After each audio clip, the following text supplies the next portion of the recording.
I'm spending money like I just got paid. $100 bills, tell them keep the change. Come on.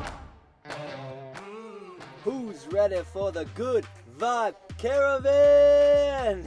Matt Alexander, aka Captain Good Vibes here, and I am excited because the Good Vibe Caravan has some big plans in the future. And that's why we've combined forces with Miss Sam Johnson. Hey guys, I am so excited to be joining this team. We're going to be doing some beach days on the White Sands beaches, apparently some live music in, how do you say it, Floribama?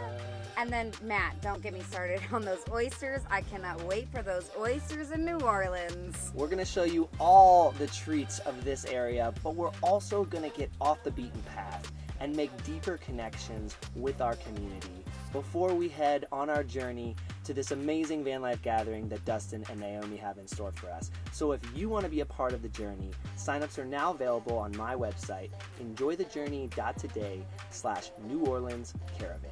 We only have a few limited spots available, so if this sounds like something that you want to be a part of, then you're the person we want on board.